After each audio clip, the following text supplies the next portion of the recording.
So hello everyone, hello to all the members of SJS Nature Club. Finally, it's the face behind the voice. I am Tish from BVR Farming, and this week, in the spirit of Chinese New Year or Lunar New Year, let's talk about the star of the year, tigers. This week we're gonna see how tigers got its year based on the Chinese belief, and is tiger a species or are there different species of tiger? Because we do have Bengal tigers, Malayan tigers, Sumatran tigers. Are they within the same species or are they different species? We'll talk about that later. And also we'll talk about how at risk our tigers are, unfortunately. According to the Chinese zodiac, tiger takes the third place among the 12 animals. Long ago, the tiger was not a zodiac sign, but the lion was. However, the lion was very savage and notorious. The Jade Emperor in charge of the Chinese zodiac wanted to change the lion to another animal. At that time, the Jade Emperor thought of the tiger guard in front of the heavenly palace. The tiger was a common animal before. One day, it found Master Cat and learned the great kung fu from the master.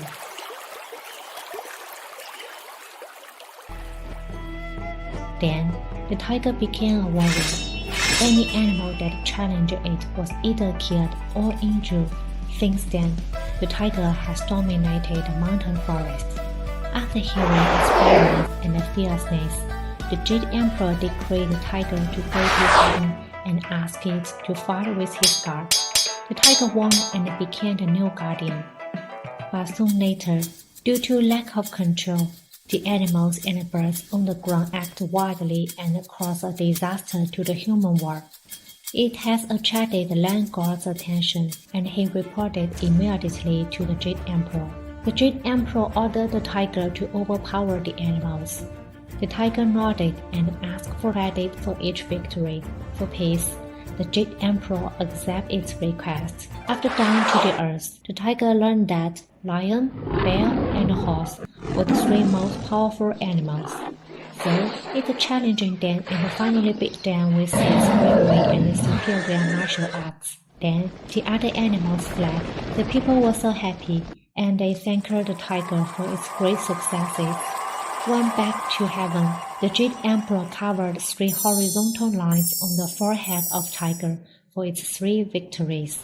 Later, the mortal world was disturbed by a turtle monster in the East Sea with its string soldiers and crab generals. The tiger came to the ground again and defeated the turtle monster. The Jade Emperor added a vertical line on its forehead. Therefore, an eye-catching Chinese character Wang, which means king, appeared. The tiger became the king of all beasts, controlling all the animals.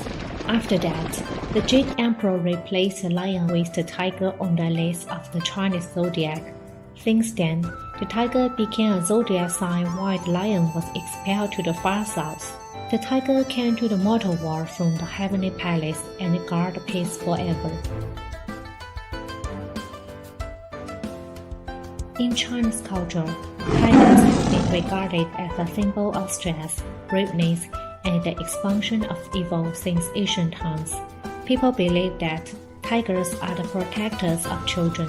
Therefore, during the Chinese New Year, kids in many regions would wear a tag hat and tiger head shoes for good luck. In some places, Chinese people have been using tiger to ward off bad luck. Now back to the question I asked earlier. Are tigers of different species? When we hear Bengal tiger, Siberian tiger, are they different species or are they actually within the same species? Let's see the next video.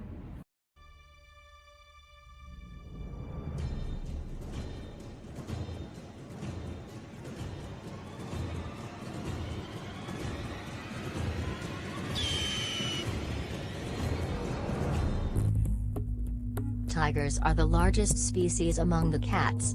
Their habitat once ranged widely across Asia, From the Black Sea in the west, to the Indian Ocean in the south till Sumatra in the east, has now lost 93% of its previous territory in last century. Of the 9 known tiger subspecies, there are only 6 tiger subspecies left. In last 1 century, 3 tiger subspecies have gone extinct. So in this video let's check out the extant and extinct subspecies of the tigers.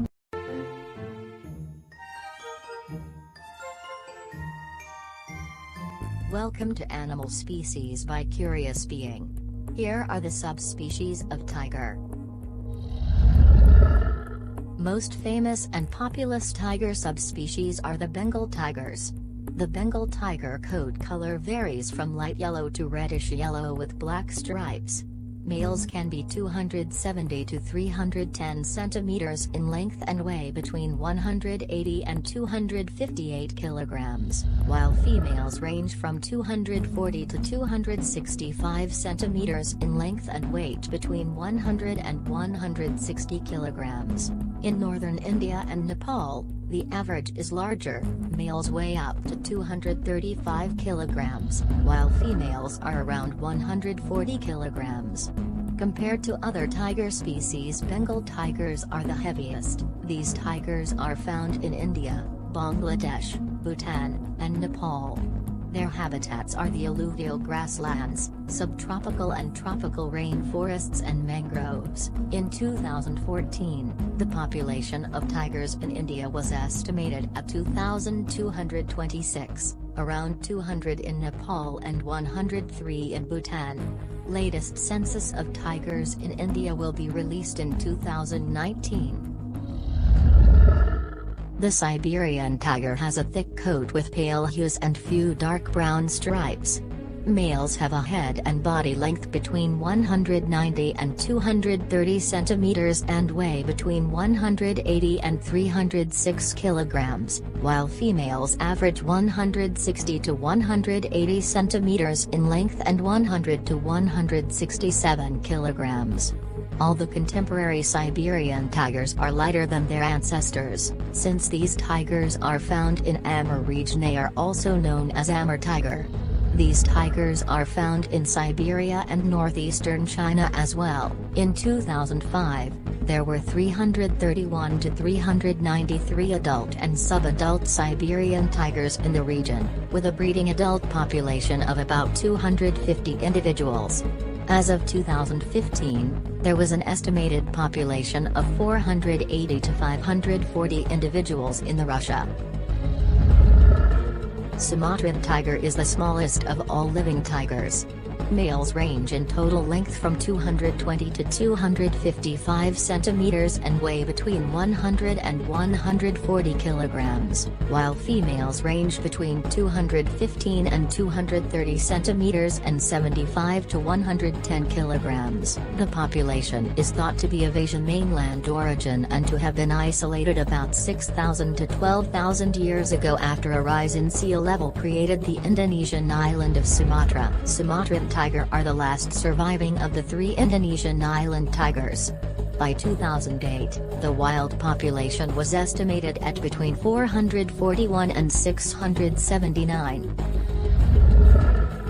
Males in Malayan tigers range in total length from 190 to 280 centimeters and weigh between 47 to 129 kilograms, while females range from 180 to 260 centimeters and 24 to 88 kilograms. The population was roughly estimated to be around 300 adults and around 200 mature breeding individuals. These tigers mostly occur in northern Malaysia. They were also found in Singapore till the 1930s. The South China tiger is considered to be the most ancient of the tiger subspecies and is distinguished by a particularly narrow skull, long-muzzled nose, rhombus-like stripes and vivid orange color.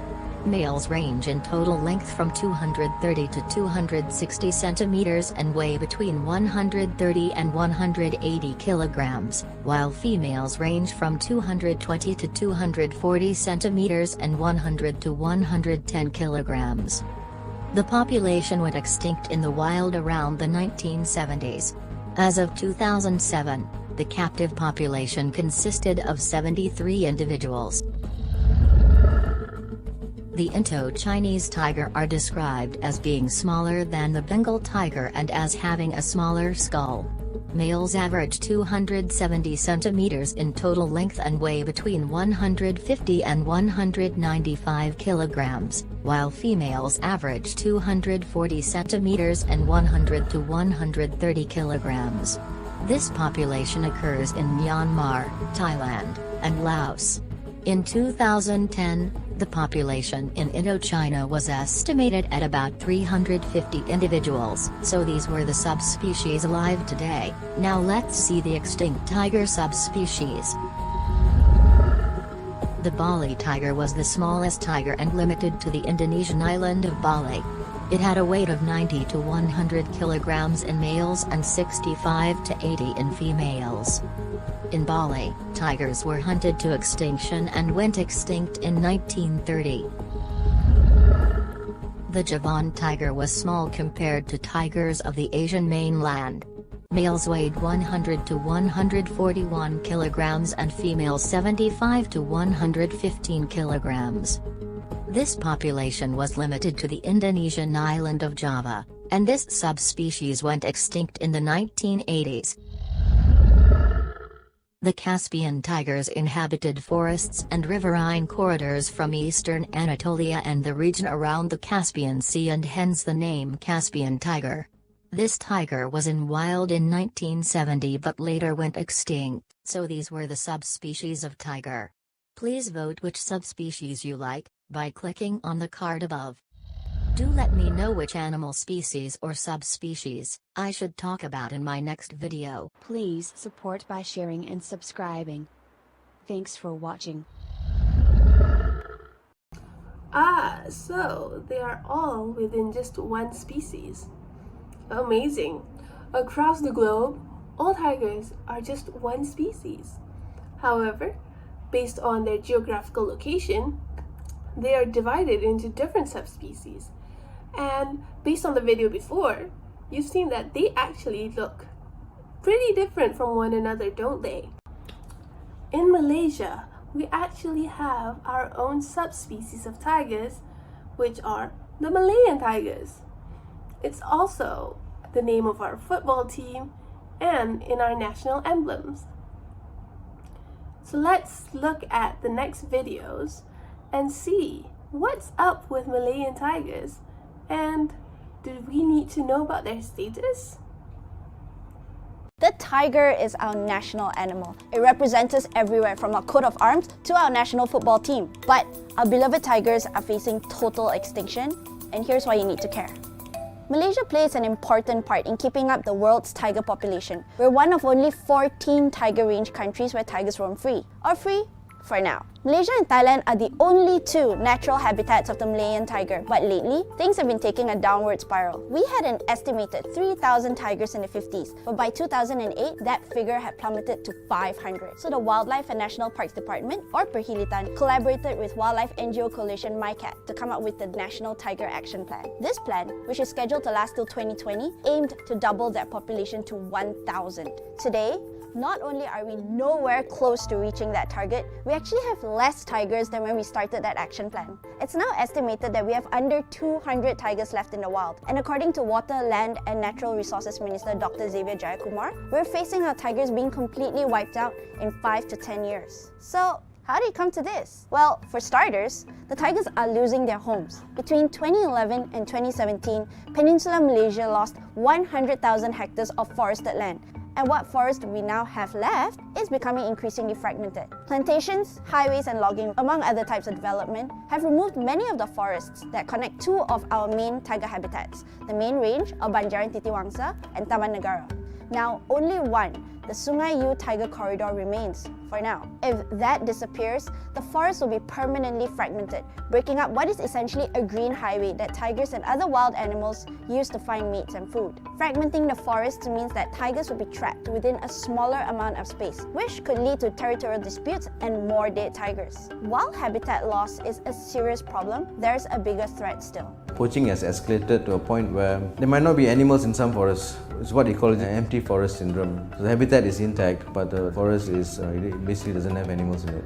The fragmentation of our forests we talked about earlier, it's helping poachers get into the forest. When logging, for example, takes place, access becomes easier. In places like the Belum-Temenggong Forest Complex, you've got the highway cutting through the forest block into two, and we've seen a vast number of the snares that were detected were pretty close to the highway itself. Data has shown that from 2013 to 2018, Perhilitan found and deactivated almost 3,000 snares in our jungles. Many more snares would have gone undetected. The main reason is basically there's a demand for its parts in traditional Chinese medicine. Almost every part of a tiger is used, so much so that even its whiskers apparently has been used for acupuncture. Unfortunately for our tigers, we're located conveniently close to countries like China, which was listed as a focus country, aka a major source, transit point, or consumer of wildlife products by the US Department of State. So the demand is there, and the profits are eye-watering. A single live tiger can go for up to 50,000 USD. Its bones go for up to $370 per kilo. A tiger pelt goes for 32,000. It's not just the demand that comes from abroad. The poachers themselves are often foreigners. What we've found that there's also a drastic increase of poaching, mainly from Indo-Chinese poachers that come from countries like Vietnam, Thailand, Cambodia. These Indo-Chinese poachers are mainly targeting tigers, bears, and large carnivores. That's basically caused a major decline in tigers and tiger prey population. Aside from nationalistic pride, there are real-world ramifications to our tigers being gone. Tigers are an apex predator. What that means is that they sit on top of the food chain and they regulate herbivores, and keep in check the other smaller predators. So if you remove the tiger, the smaller predators become more abundant and they start overfeeding on the smaller prey. Then there'll be an imbalance. And efforts to save the tiger would also save their habitats. That means saving the environment for us humans. According to a 2017 WWF report, millions of people get clean water thanks to preserved tiger habitats, which also provide disaster risk reduction against flooding, tidal surges, and landslides. The list goes on, but you get the idea. The good news is, the tiger population can be rehabilitated. Studies have shown that if left in optimum conditions, the population can triple within one human generation. In fact, a couple of years back, our worldwide population actually increased for the first time in about a century. That's due in part to countries like India and Nepal's efforts towards tiger conservation. Nepal, in fact, is close to doubling its tiger numbers from 120 to 235 after establishing the National Tiger Conservation Committee and Wildlife Crime Control Coordination Committee. Here's some great news. Perhilitan is trying to tackle this issue by both putting boots on the ground and pushing for amendments to beef up the Wildlife Conservation Act. These amendments include increasing the penalties for illegal wildlife trade and poaching and making it mandatory for wildlife impact assessments to be made before any development is done in the forest. It has also launched Ops Belang, an initiative to patrol Malaysia's forest. The operation, which will see 200 staff members monitoring the forest 24/7, is part of a 2-year Harimau Malaya Kita campaign by the Water, Land and Natural Resources Ministry to save the tigers. But that's not nearly enough yet. Dr. Jayakumar reckons we would need about 2,000 rangers to properly patrol our forests because rainforests are a dense and challenging landscape. To reach that figure, the ministry has gotten the police force on board to help its rangers with patrolling, apprehending poachers and disarming snares, and is currently in talks with the army for more bodies. But budget constraints are a stumbling block. According to Dr. Jayakumar, it will cost about 20 million ringgit to fund all these extra rangers. However, this interagency cooperation is a step in the right direction. So India and Nepal, for example, set up a National Tiger Committee, chaired by the Prime Minister, the highest political will. Because they had such a committee, that they were able to convene the different ministries and look at tiger conservation in a holistic manner. It just provided a platform where the different ministries could come together and figure out solutions of how they could look at resource allocation, or better policy decisions. And so this is what we're trying to do as well in Malaysia. We are hoping to get Malaysians to rally and to be a voice for tigers. And that's where you come in. Petition your MP to get more political will behind a multi-ministry tiger committee. You can also report any dodgy behavior like poaching or illegal wildlife trading to NGOs like Traffic or to Perhilitan itself on its special hotline. We really do hope that Malaysians will try and be part of a national effort to save what is on the national emblem. We've reached that really critical point that if we don't invest everything we have to save the tigers today, we are going to lose the tigers in a very, very short time frame.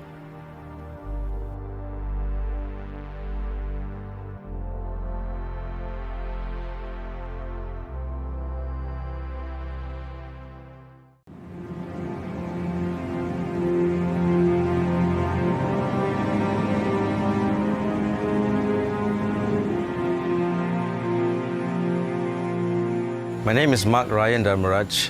I joined WWF Malaysia in 2004 because I believe in the mission to save our biodiversity, especially our tigers.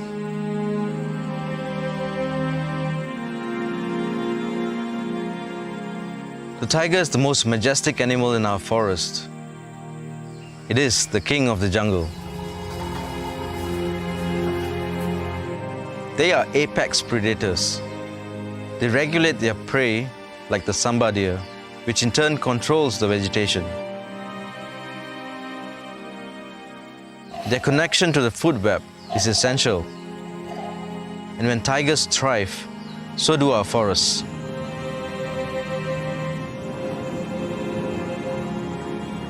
We need tigers more than we think we do. Globally, tiger numbers have plummeted. There are fewer than 4,000 tigers in the wild, occupying less than 7% of their historical range. An international pledge was made at St. Petersburg in 2010 at the Global Tiger Summit to double the number of tigers. Malaysia was then a signatory. 2 years prior, Malaysia had already pledged to double tiger numbers when we launched the National Tiger Conservation Action Plan. With 80 actions, the aim was to go from 500 to 1,000 tigers in our jungles by 2020.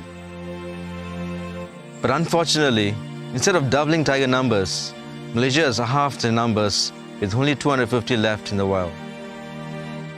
The Malayan tiger is now critically endangered under IUCN's Red List. And that basically paints a bleak scenario for our Malayan tigers.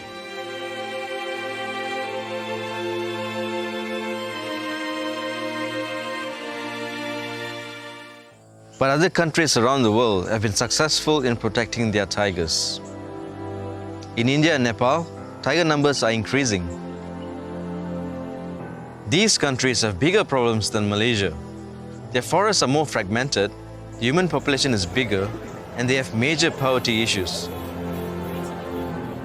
But it is their leaders and their governments that have the will to protect tigers as part of their ecosystem.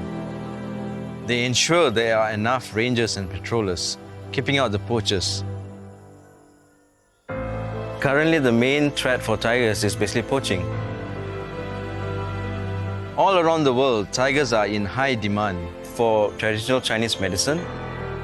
Their skin, their teeth, their penis, even their whiskers are used as acupuncture needles. Their black market value is higher than any other species. Malaysia's jungles are now inundated with poachers, not only from local villages, but mainly from outside the country, from Thailand, Vietnam, Cambodia, and Laos. We are allowing foreigners to come to our country to plunder our national heritage. Thousands of snares are being set in our forests, and it's just a matter of time before they wipe out our tigers and other species too.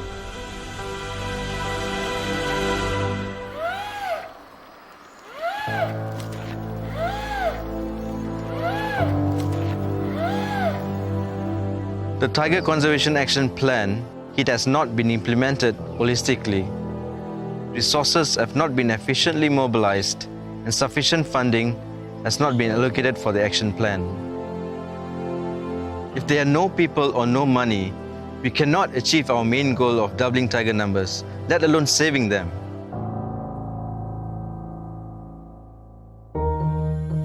WWF Malaysia committedly supports the government in their efforts to save tigers in the Belum Temenggong Forest Complex. And we have our own tiger conservation program with several threat reduction elements.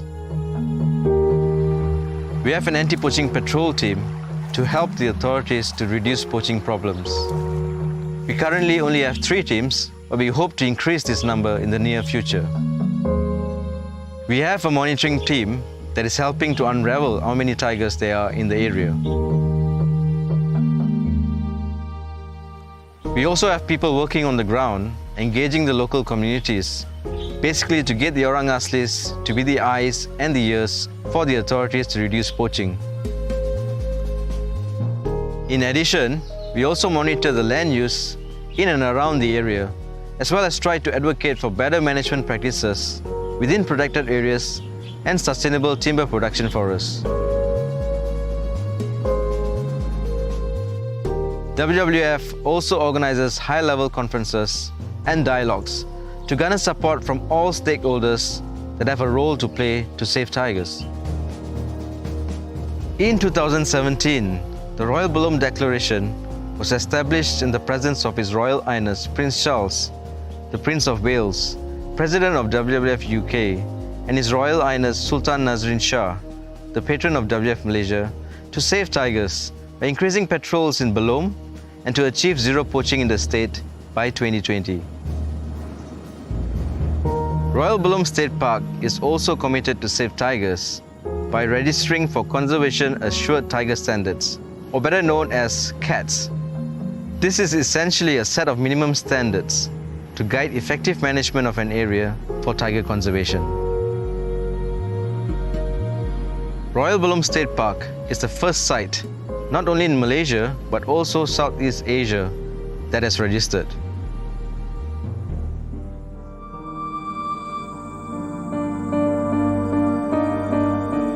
Our tigers are a shared resource. Never has the plight to save them been so urgent. It's now or never.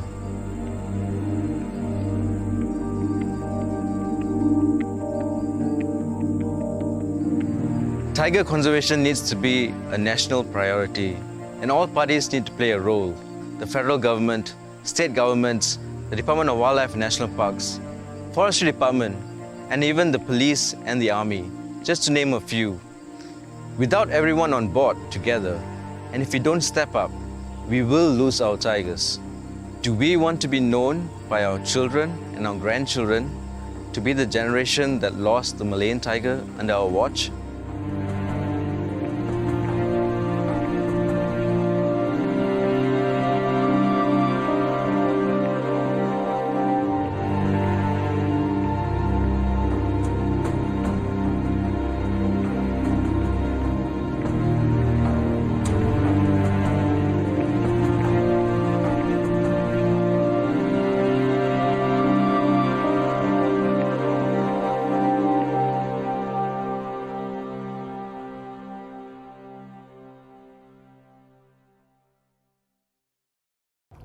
It's very unfortunate and very, very sad that our Malayan tigers are risking extinction and also facing endangerment right now.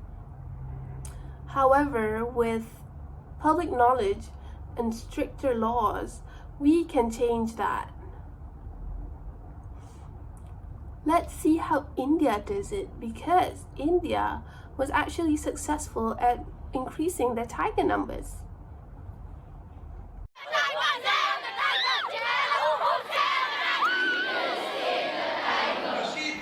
What it takes. It takes your determination, it takes love, it takes intellect, it takes intelligence. We had a target of 1 million kids, and we wanted them to fall in love with nature, and the tiger, we wanted to explain, was just a metaphor for all of nature. And I couldn't think of anyone with a greater legitimacy to ask for a better tomorrow than the children. We go out to between 500 and 600 schools across the country. Our prime age group is between 8 and 12. We've now got a veritable army of young kids. 5, 6, 7, 8. Who do we appreciate? Tigers! What we say is this: no one can save the tiger if you don't save its forest, its habitat. And naturally, if you've saved the forest, you've saved every single species living in that forest from small to large. And we give children this rationale, saying saving the tiger, you end up saving yourself. And you guys are a voice for tomorrow, so remind the adults that this is what you do, this is why you do, and you don't want them to destroy your world. It's not very complicated actually. Children have a natural affinity for nature, and all we do is we open the gate and let nature and kids intermingle. We first started going out with kids in the urban centers, Mumbai, Calcutta, Delhi, Madras, Bangalore, places like this. And the response was incredible. The children in the city don't have much of a chance of interacting with nature, and Kids for Tigers gives us that opportunity by introducing them to animals and plants in and around the school, and then on to Sanjay Gandhi National Park in Mumbai, which is the next stepping stone, that is their real introduction to forests. First, I was not that much into nature, but after coming with them, I came to know that nature is such a beautiful thing, and what we see in nature is damn unusual, and we can't see it in normal life or out in the metropolitan cities like Mumbai. You know, for the last 30, 40, 50 years, what we've been doing is we've reduced the physical space that the tiger could walk on. Half of all tiger habitats have gone forever. They've been turned into towns, mines, etc., etc. We've had a prime minister who, after he met our children, went out 4 days later to the National Board of Wildlife and made a statement that the children have woken up, why are you adults all asleep? We seed our children with hope, and what we tell them is just this: you save the tiger, you save the planet. I have a feeling that we're making a very definitive change. We're changing the mindset of a country. We must have a respect for things natural, and the tiger is to India what India's national flag is to the country. It represents who we are, our spirit, our hopes, perhaps our tomorrows. We will save the tiger.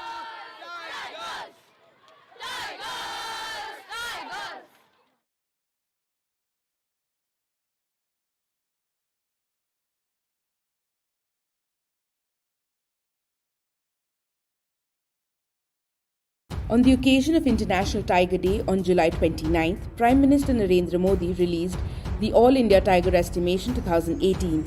The quadrennial survey said the tiger population in India has increased from 2,226 in 2014 to 2,967 in 2018, a rise of 33%. While releasing the survey, Modi said, 9 long years ago, it was decided in St. Petersburg that the target of doubling the tiger population would be 2022. We in India completed this target 4 years early. Here, the Prime Minister was talking about the Global Tiger Summit held in 2010 at St. Petersburg, Russia. The summit saw the creation of the Global Tiger Recovery Plan by the governments of the world's 13 tiger range countries. It included Bangladesh, Bhutan, Cambodia, China, India, Indonesia, Laos, Malaysia, Myanmar, Nepal, Russia, Thailand and Vietnam. In this summit, the World Wildlife Foundation set up a conservation goal called the TX2, which was aimed to double the tiger count by 2022 by the tiger range countries. This is an unprecedented gathering of world leaders who have the shared goal of saving an iconic species from extinction by implementing strategies to double the number of wild tigers by 2022. Moreover, it was also decided in the summit to celebrate July 29th as International Tiger Day to raise awareness on tiger conservation. But the history of tiger conservation in India dates back to the 1970s. Owing to widespread hunting, India suffered a reduction in tiger numbers, which were believed to be around 1 lakh in the 1900s.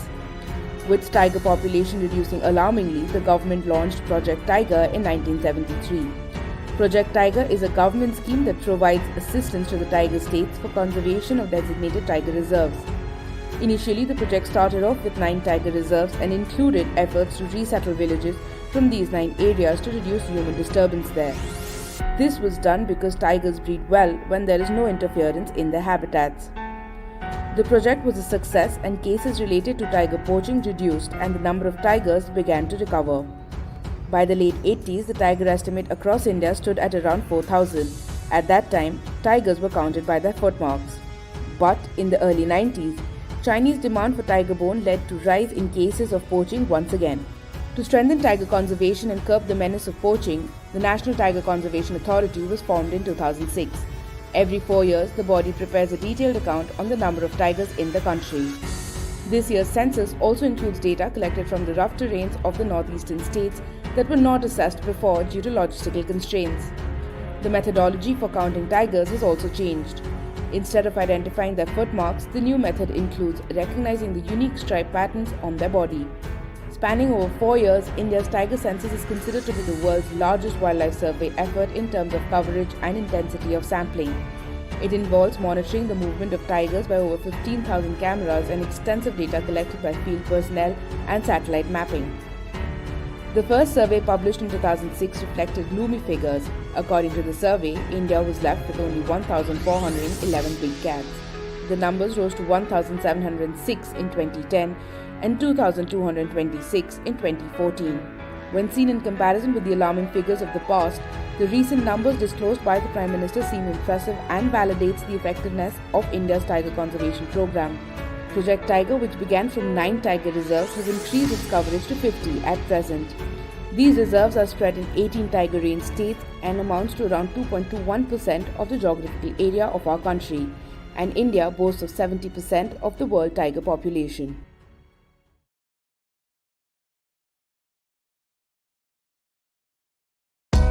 Subscribe and click the bell icon for the latest updates and notifications from the Indian Express.